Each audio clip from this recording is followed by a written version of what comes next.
You talk about one term, but at the time when Kenyans went to the streets to complain about the ills the government was is putting on them, and one word was kufa dereva, kufa makanga. And when you talk about one term, Kenyans have insisted that it is the entire crew of politicians to go home and we reset the status of the country. How would you respond to Kenyans who say, even you regard Gachagua, we do not want you to lead us? Well, I don't know which Kenyans those are, because when I go to meetings, thousands attend without any mobilization. I don't pay people to attend my meetings like William Ruto does. Today he was in church in Meru. The people who went to church were paid. You know, it has reached there. He cannot talk to people without paying them. I don't pay people. I address organic meetings across the country.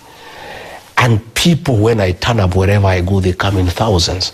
So I don't know which are these Kenyans that have a problem with regard to Gachagua and they think he's part of the problem.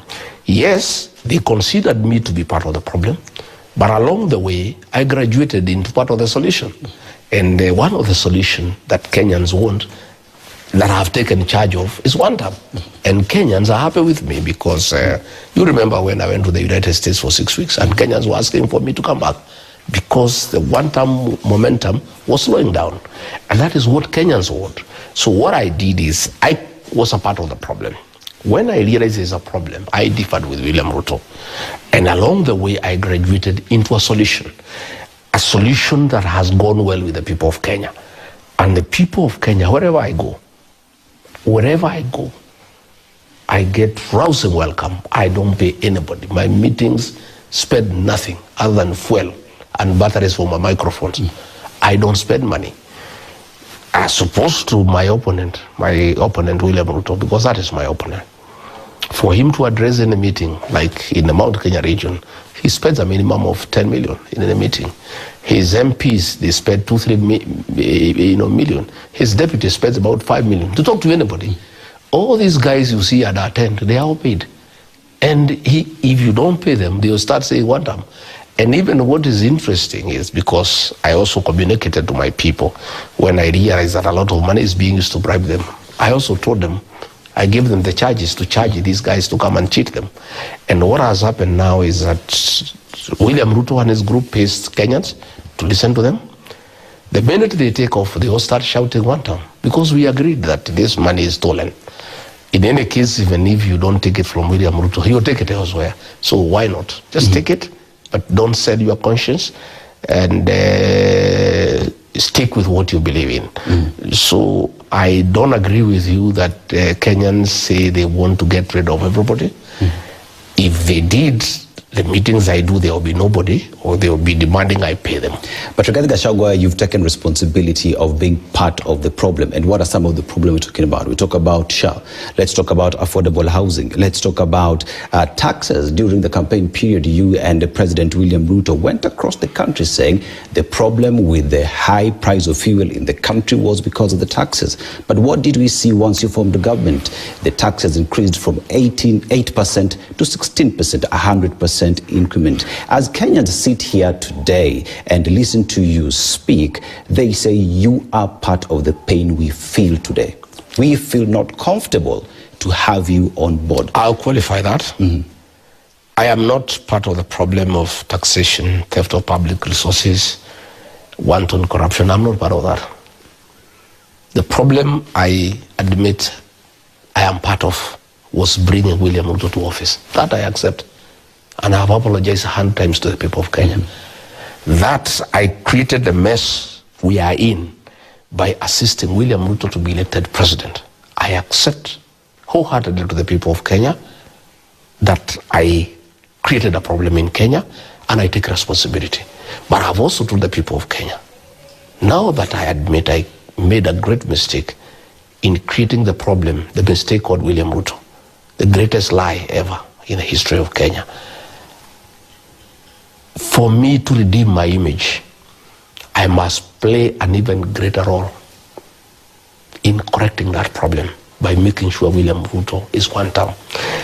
As to the problems that are in the country as his deputy, we had no role. William Ruto is a one-man show. He runs the government single-handedly.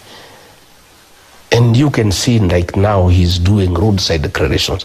Yesterday, he was in Vihiga, and somebody there, an MP, complained about fees for IDs.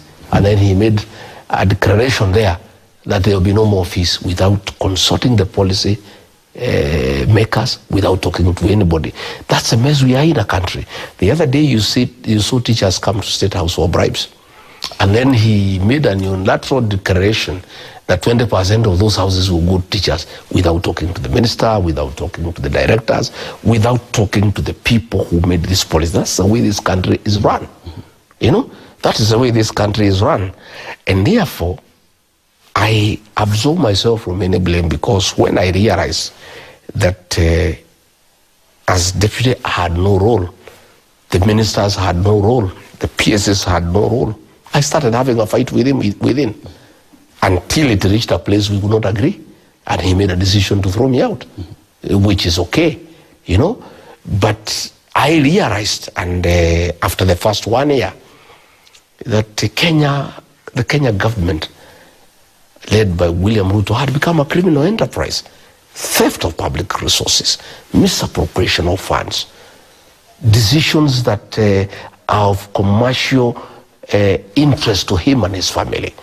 And I couldn't take it, because that is not what he had told me when we were forming government. That is not what he had told the people of Kenya.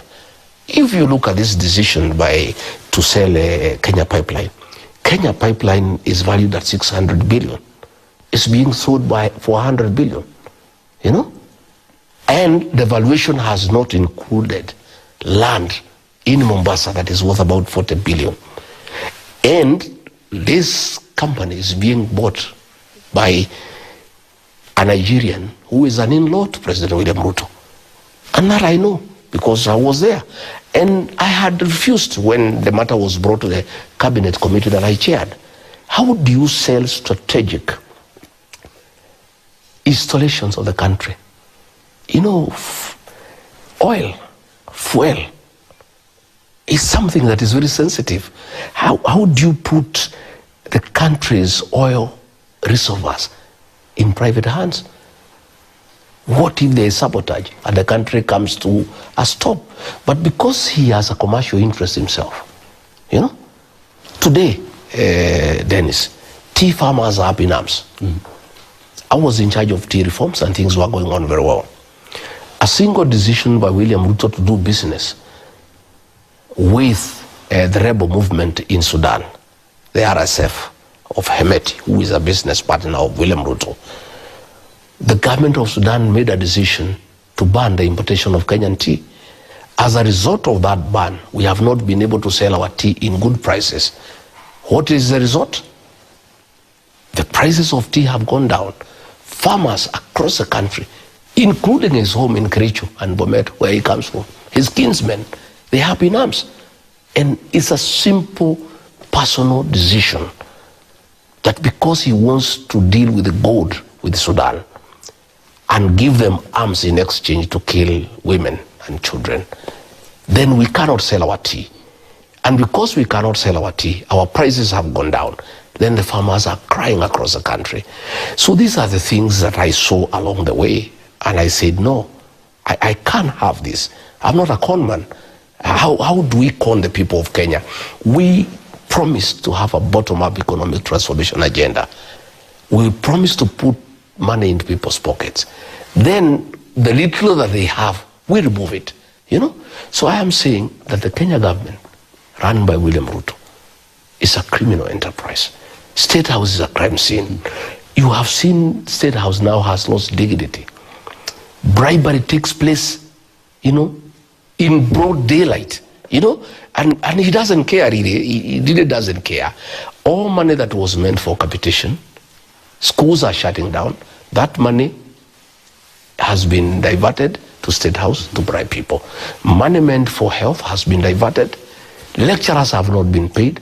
This money is what is being carried in sacks, in choppers across the country. I was unable to be part of that criminal enterprise. And Kenyans must forgive me for that. Because that's not what we promised the people of Kenya. We had promised the people of Kenya that we are people's government, that we are going to serve in humanity. We are going to make people's lives better. We are going to make people to improve their welfare.